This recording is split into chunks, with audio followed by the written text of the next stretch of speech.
Hello, my dear students. Today we are going to start question number 3 of exercise 14.2. Chapter name is Factorization. We have done two questions already. Now this is third. In first and second question we have used identities. Let's see whether these identities are applicable here or not. If not, then which way we will use, which method we will use to find the factors. Let's see question number 1, part 1. Ax square plus bx. To apply the identities a plus b whole square or a minus b whole square or a plus b into a minus b. If you open the first one, you get a square plus 2ab plus b square. Here a square minus 2ab plus b square. Then here a square minus b square. Just look at right hand side. Do you see anything like that? For these two, we need three terms. But here only two terms are there. Yes, here are two terms. But first and second, both terms are perfect square of anything. Do you see here any perfect square? No. Ax square can't be converted into a perfect square, means complete square. And bx is also not a square. So none of the identity will be used here. So how we are going to solve it now? See, it's very simple. Just take common. In first part, it's ax square plus bx. Is there anything common or same in both the terms? Yes, x is common. X square means x into x. So if we take x common, what remains here? A and then x. Plus is here, so we have to just put a plus sign here. Then in second part, after taking x common, what remains? B. Have we got our answer? Yes, absolutely. Why?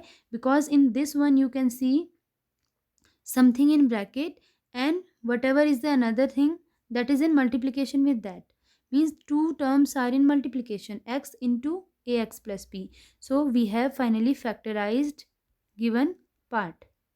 This is the answer.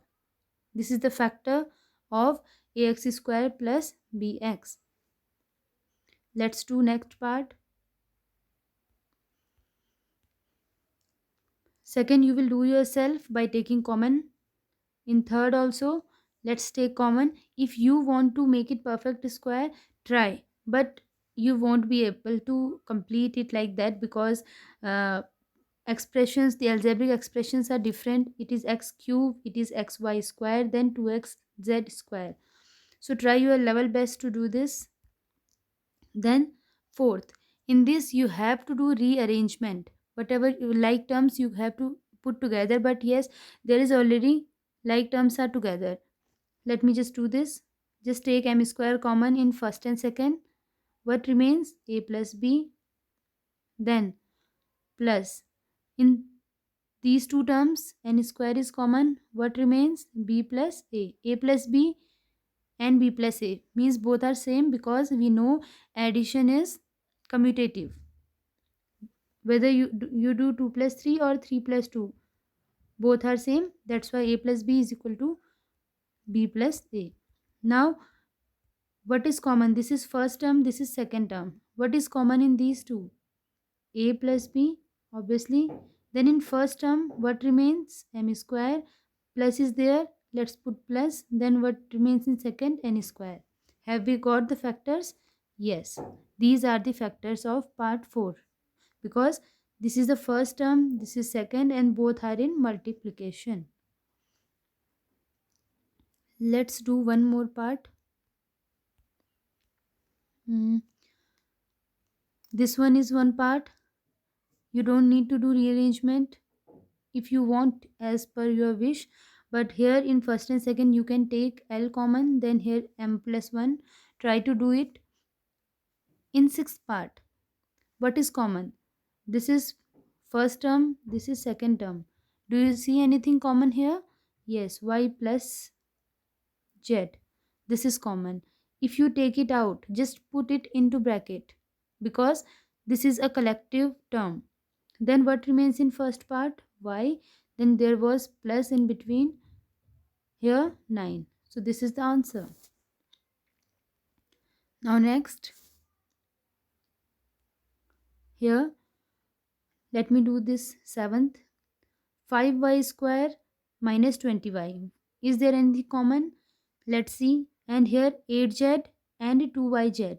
Do we need to rearrange? I don't think so because these are already arranged 5 and 20. These are together and y are also there. So we can take something common here. And here also 8 and 2 are together with z. So we can take common here also. Yes. So let's take in these two terms 5y common. If you take 5y common here, what remains? Y. Then minus. 5 is taken out, so 5 4s are 20. Y is already taken out. Let's close the bracket. Then here it is minus 8 and plus 2yz. Can I take minus common? Let's take it.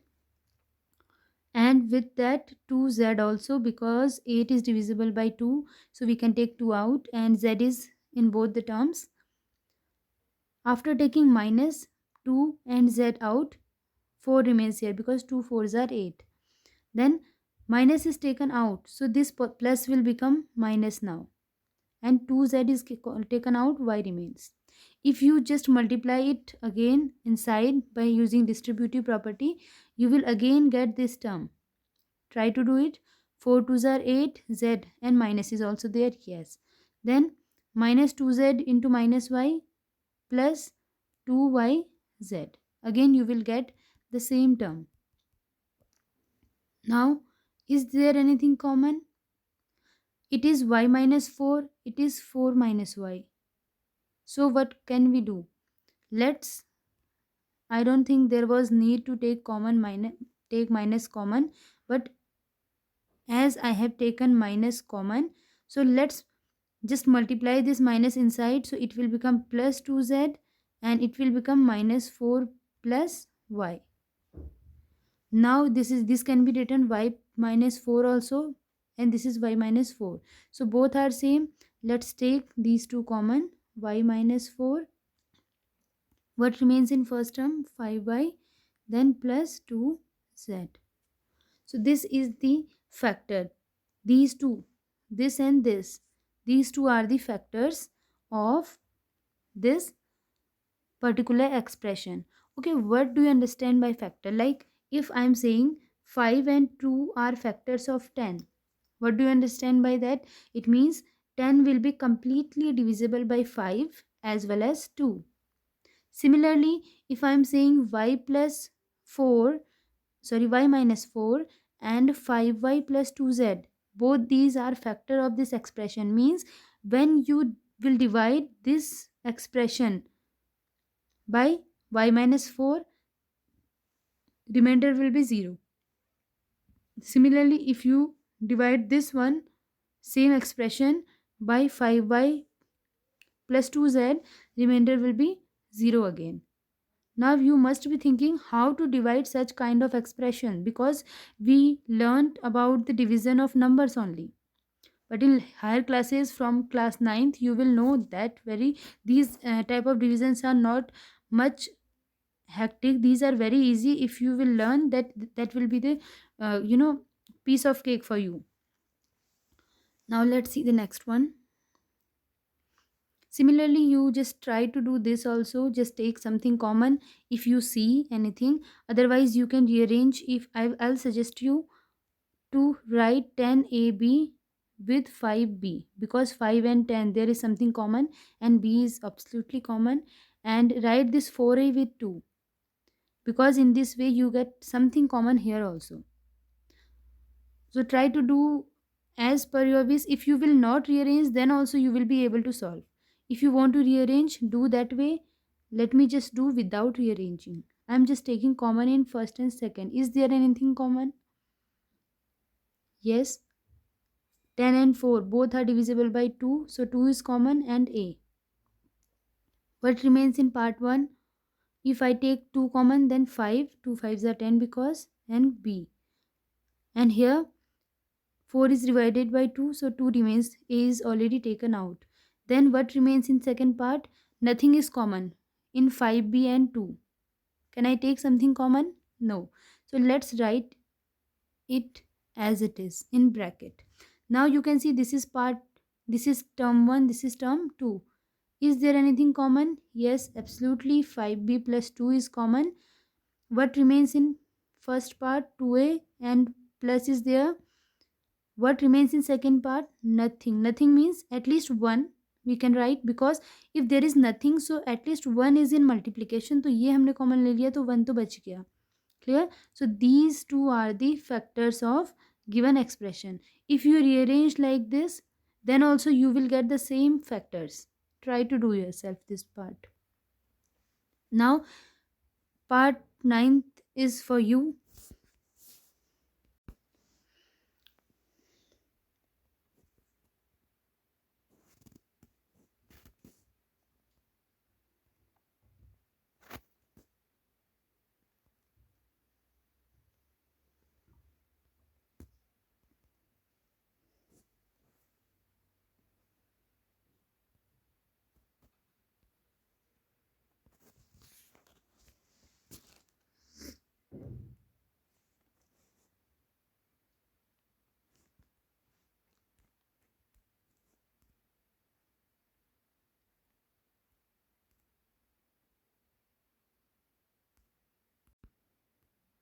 Let's write here now.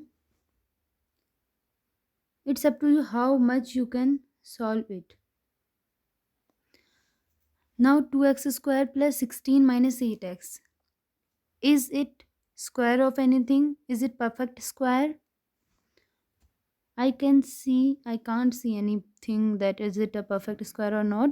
You can just make its factors by using a simple method, or you can take just 2 out. Let me just take 2 common. As I can see, 2 is everywhere. Everywhere there are multiples of 2.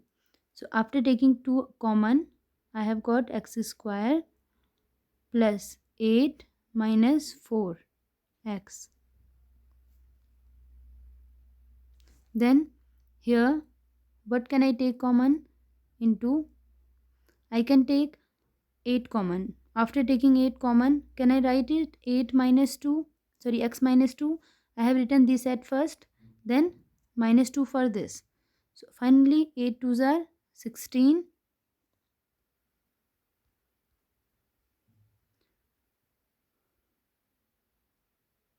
X square plus 8 minus 4x into x minus 2.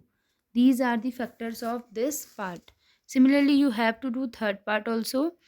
And in part 5th, I'll just give you a hint.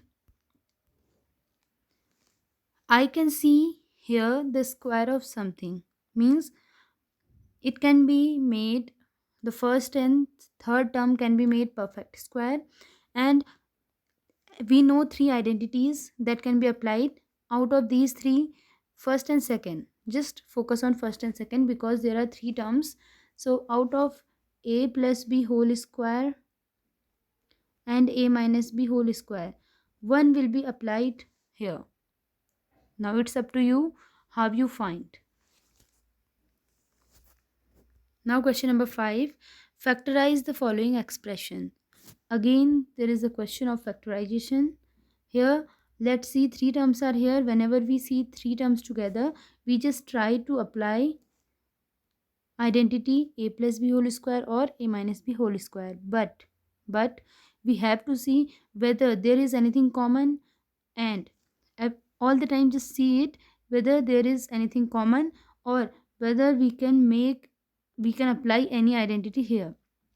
Yes, 3 terms are there. Let me see, can I make it perfect square of a plus b whole square or a minus b whole square? For this I need 2 terms which are perfect square. Yes, p square is perfect square. Now 6p is not a square and 8 is also not square of anything, so I can't do anything with that, means identities are not applicable here. So simply here I have to use splitting the middle term method. P square plus 6p plus 8 is equal to 0, as I could write, but I am not writing here actually,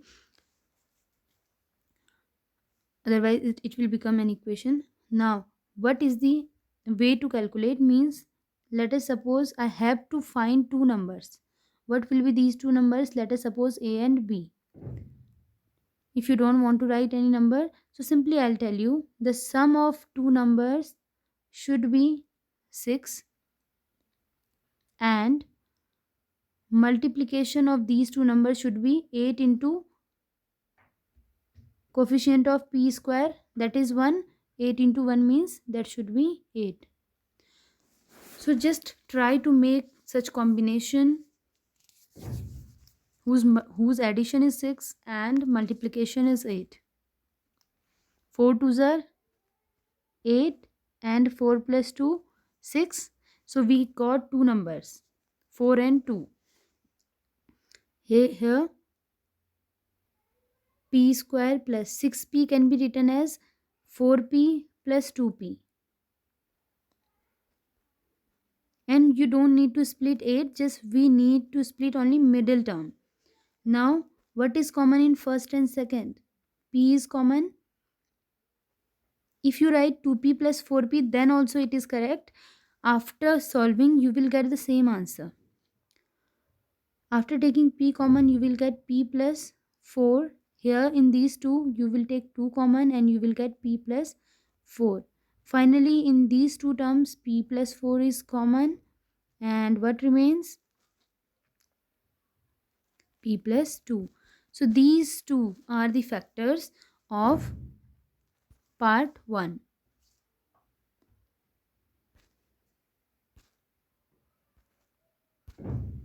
Now I'm just going to do one more part 3. Part 2 is for you. This is p square plus 6p minus 16. Can I see any perfect square here? Yes, it is perfect square. This is also perfect square. Can I make it? Can I apply identity here? Simple answer is no. Why? You can see here is a minus term. Yes, in a plus b whole square, we don't get any negative term because the expression will be like this. Is there any negative term? No. So you can say a minus b whole square तो apply कर सकते हैं. Let's open. What's the formula? Now here, one term should be negative. Is it? Yes, minus 16 is negative. But the term which are perfect square, these are not negative. But here, this is positive, but this perfect square is negative. So we can't apply identity here. अगर negative होना ही था तो बीच वाले term को होना था, but वो positive है, so we can't apply identity, any identity here. So simply we will just split middle term. P square plus 6p minus 16. Now what I have to do, just make it again. I have to get two numbers of which sum is 6, and I have to get same two numbers. जो number ऊपर आएंगे वही दो number नीचे भी होने चाहिए, जिनका मल्टीप्लिकेशन क्या होगा? minus 16, and what is the coefficient of p square? 1. So minus 16 into 1, what is that? Minus 16. Just try to find such kind of two numbers. I have got those number. How you can get actually? See the number here which you want to get after multiplication, that is minus 16. So you have to factorize that. 16 के factor क्या होते हैं? 2 into 2 into 2 into 2. Yes, then you have to rearrange these factor in such way that you get two numbers. Maybe 2 twos are 4 and 2 twos are 4. You have got two numbers like this, or you can get 2 twos are 4 twos are 8 and 2 also. This kind of combination you have to make. So here I can see 8 and 2. Can I change the sign? Yes, I can take minus 8 and 2 or minus 8 minus 2, because I have to find minus 16. Minus 16 means इन दोनों में से एक को negative होना पड़ेगा, दोनों negative नहीं हो सकते. If both will be negative then minus 8 into minus 2 will become plus 16. I need minus 16. It means I need one factor negative. So what should I take? Minus 8, 2 और 8 minus 2, बिकॉज इन दोनों से ही minus 16 तो मुझे मिल जाएगा. 8 2 ज़ार minus 16, minus 8 into 2 minus 16, 8 into minus 2 minus 16. But what fits here? If I put minus 8 here and 2 here, so it is minus 8 plus 2 means minus 6. No, it's not suitable. So I have to take this one, 8 and minus 2. Let's write it. 8 and minus 2. 8 minus 2 is 6 simply, so it is correct. Then 8 into minus 2 is minus 16. It is also correct now. So I have got two terms to split the middle one. P square will remain as it is. Plus 6. In place of plus 6, I can write 8. Then P is there, so I have to associate P with this. Then minus 2P. 8P and minus 2P. 6P has splitted in these two terms. Now middle term has splitted. Let's write minus 16. Here I have to take P common in first and second term. P plus 8 remains. And in last two terms, minus common and 2 is common. P, then minus is taken out, so plus remains here. 2 8s are 16. What is common in these two terms now? P plus 8. What remains? P minus 2. So these are the factors, P plus 8 and P minus 2. So that is it for today. This exercise is completed now. Thanks for watching. Have a good day ahead.